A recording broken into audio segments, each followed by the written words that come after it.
Hi, my name is Isabel and my partner Luisa. Today we are going to speak about an indigenous community called Emberá Chamí.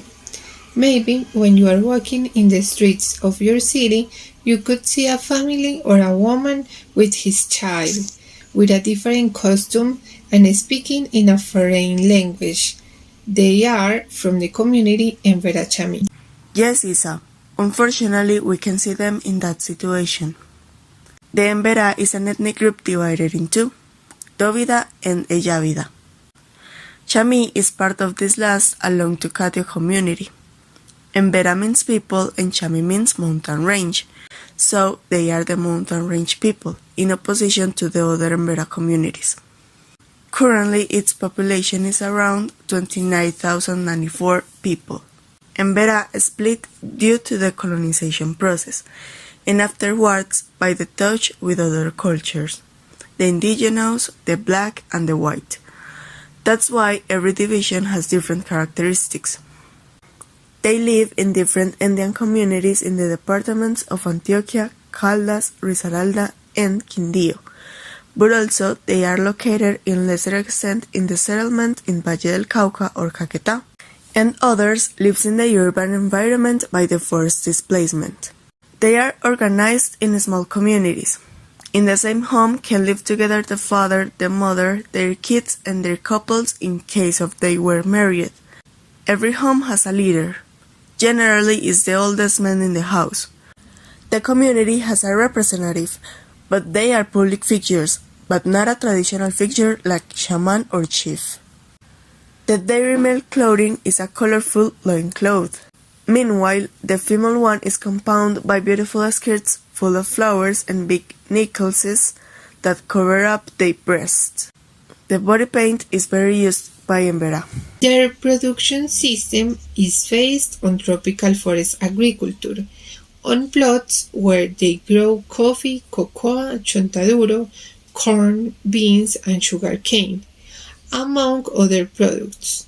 In addition, they practice hunting, fishing, gathering, and to a lesser extent, the extraction of wood and gold because they found lots of those products in the region. In the task of sowing and harvesting, every member of the community helps, even kids. But the dough activities are realized by young and old men. Women are in charge of bringing up the kids, keeping up the order in house, cooking and making of the dairy objects like spoons, cups and baskets. Their diet consists of fish, soup, beans, mazamorra and arepas. Due to the hunting decrease, they don't consume too much meat. In their rituals, they prepare corn and rice chicha, which is a fermented drink with pineapple and sugarcane. The other face of the coin is that right now all the Emberas doesn't live in the jungle or in their towns. They are being displaced to the cities and they have to survive.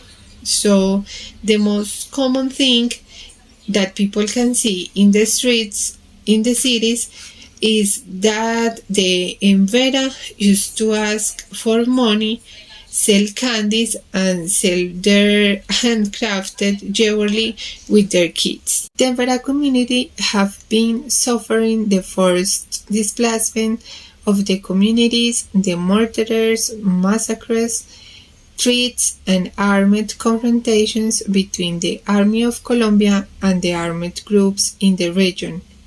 Although security is not the only problem, the Emberas are losing their traditions because they have a lot of contact with the Occidental culture. The language is called Emberá.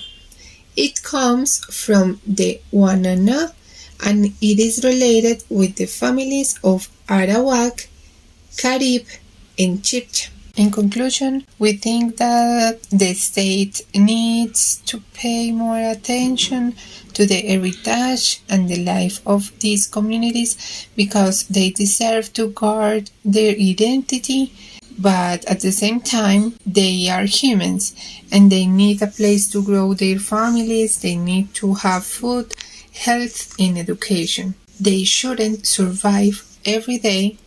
They must have the best conditions to live and grow as a community.